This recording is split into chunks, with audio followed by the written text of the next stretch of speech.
Assalamualaikum warahmatullahi wabarakatuh. Sebetulnya ini tadi sudah semuanya secara jelas. Tadi Pak Peri Warjo sudah menjelaskan, juga Bu Yunita ini sudah detail sekali menjelaskan mengenai UMKM, bagaimana kita meningkatkan UMKM, dan juga sebetulnya secara juga sudah dibahas mengenai peranan perbankan sebetulnya, terutama di dalam digitalisasi UMKM. Jadi saya akan mungkin secara singkat, supaya waktunya nanti kita bisa tanya jawabnya. Dan sebetulnya antara perbankan dan UMKM ini adalah menurut saya dua lembaga ekonomi yang sebetulnya punya peranan yang sangat penting. Tadi kita tahu UMKM peranannya terhadap GDP kita dan juga terhadap kesempatan kerja luar biasa. Dan di lain pihak juga perbankan ini punya peran yang sangat penting, walaupun mungkin fungsinya yang berbeda. Tetapi menurut saya kedua-duanya ini harus kita sinergikan. Selama ini sebenarnya sudah terjadi sinergi yang bagus, tapi khususnya dalam era digital ini, menurut saya kita perlu tingkatkan lagi, supaya dengan sinergi ini, kapasitas produktivitas UMKM ini kita bisa tingkatkan, seperti tadi yang dijelaskan oleh Bu Yunita, dengan sinergi. Nah, bagaimana sinerginya ini? Next kita lihat, ya, tadi memang banyak masalah, tetapi terakhir yang kita lihat bahwa dengan majunya teknologi digital selama ini, ternyata merubah banyak hal, terutama perilaku konsumen, perilaku pola kehidupan, kebiasaan, keinginan masyarakat ini berubah. Kita lihat dari fakta tadi juga sudah disinggung, ini yang sebelah kiri, ini chart ini masa 3 tahun terakhir, itu nasabah yang datang ke bank itu juga menurun. Ya. Dan transaksi itu, saya ambil contoh ini data dari BCA ya. Setiap hari BCA itu mengolah kira-kira 40 juta transaksi per day. Ya.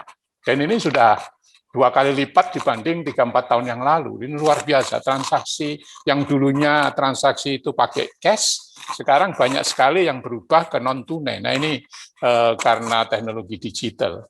Nah yang ternyata yang paling banyak sekarang yang mendominasi adalah penggunaan mobile banking.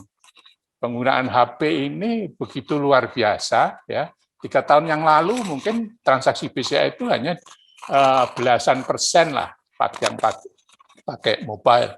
Sekarang itu mendominasi kira-kira 60% transaksi di BCA yang tadi sehari itu 40 juta, itu sekarang berasal dari transaksi yang terjadi di HP.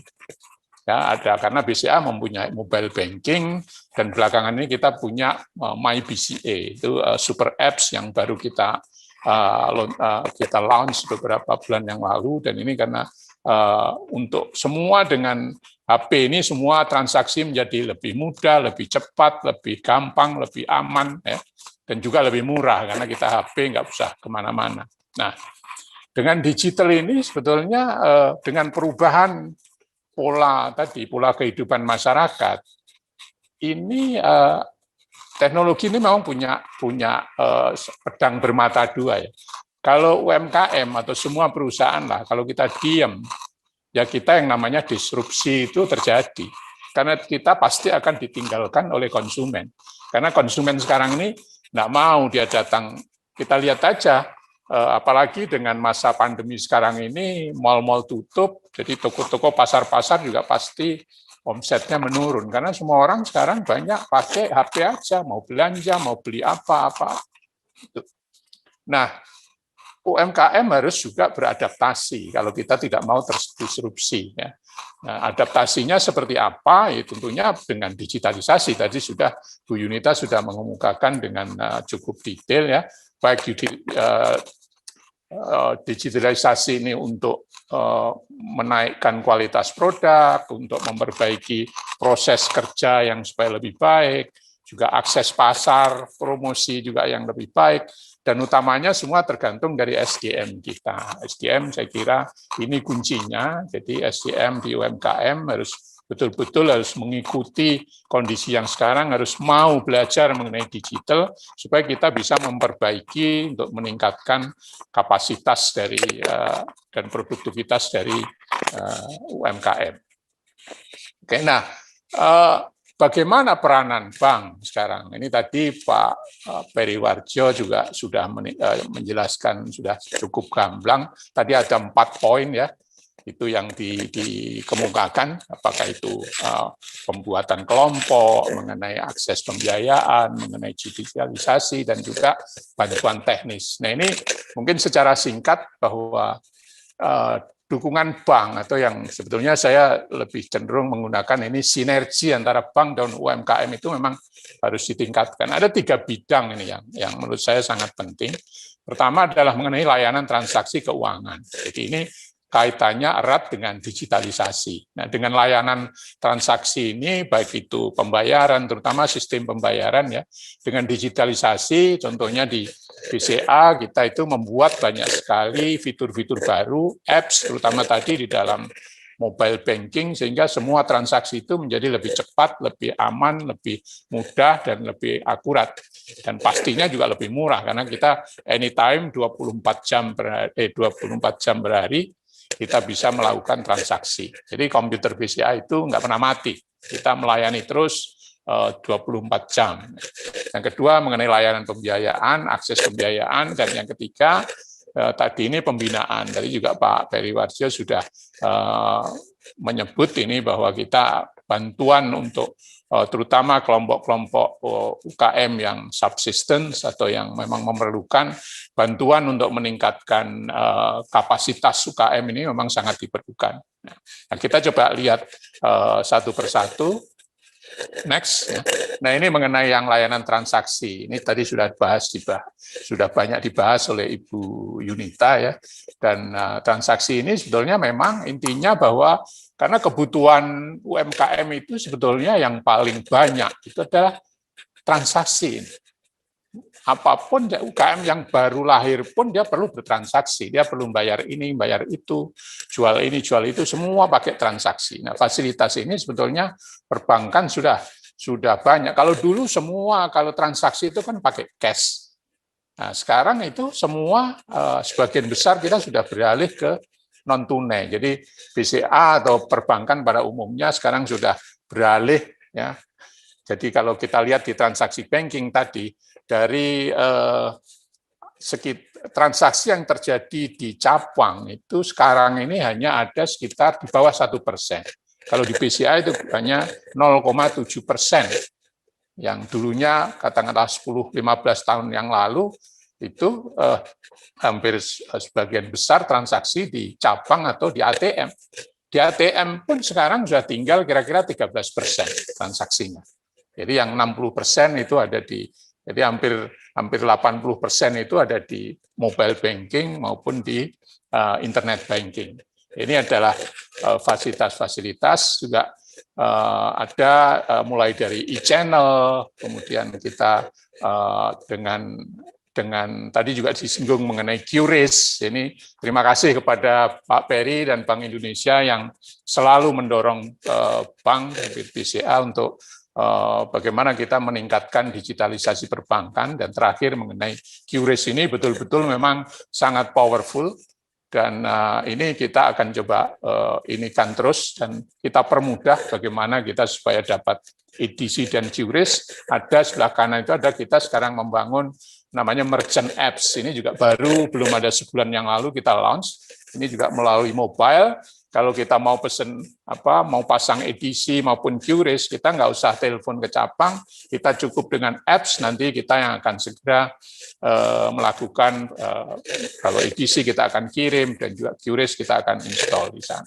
Jadi ini betul-betul digitalisasi ini sangat membantu, dan untuk UMKM juga ini bisa melakukan efisiensi dari kegiatan operasionalnya, akses pasar juga bisa meningkat.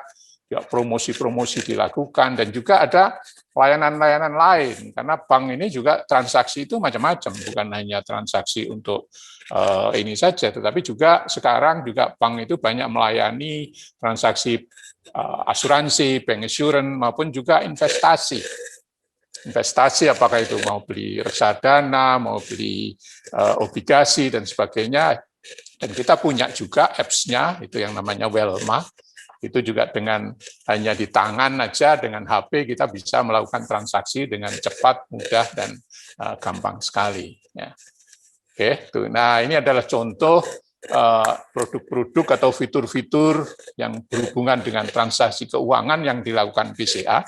Dan ini kita bukan hanya dibangun dalam 1 tahun, tapi sebetulnya kita memulai digitalisasi itu kira-kira tahun 90-an awal. Itu kita dengan adanya ATM itu sudah mulai kita bahwa transaksi perbankan itu tidak harus datang ke bank, tapi bisa juga di luar. Jadi ini selama, dan kita lihat bahwa dalam 5 tahun terakhir ini sebetulnya perkembangan fitur-fitur baru, fasilitas-fasilitas baru itu semakin banyak. Ini kita setiap bulan ada fitur-fitur baru ini. Jadi walaupun misalnya mobile banking itu dulu kita mulai tahun 2000-an, itu kita ada SMS banking.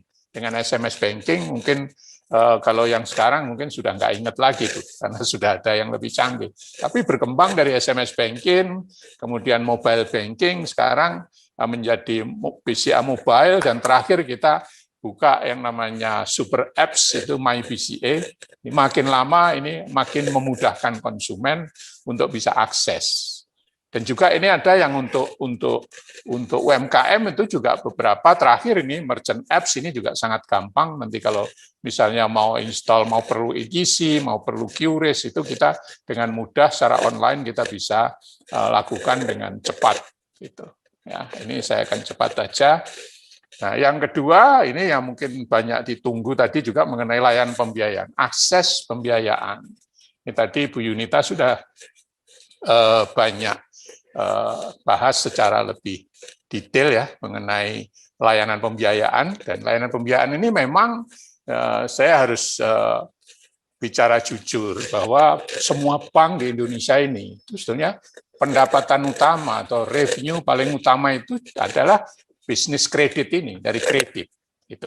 Jadi tidak betul kalau dikatakan bank itu malas keluarin kredit, bank itu lagi nggak mau kucurkan kredit. Sebetulnya tidak benar. Semua bank itu justru sekarang lagi berlomba untuk meningkatkan kredit. Gitu. Bahkan belakangan karena itu demand for kreditnya ini rendah, karena apalagi karena pandemi ini kan kebutuhan untuk kreditnya rendah, omset turun. Ini turun, jadi ngapain mesti butuh modal kerja untuk pertumbuhan, karena sekarang ini tadi juga sudah dikemukakan kredit itu dari setahun terakhir ini juga menurun. Nah, hanya belakangan ini sudah mulai naik ya. Jadi sebetulnya bank-bank sekarang itu juga pusing, suffer ini kalau kredit nggak tumbuh. UMKM hebat, Indonesia hebat.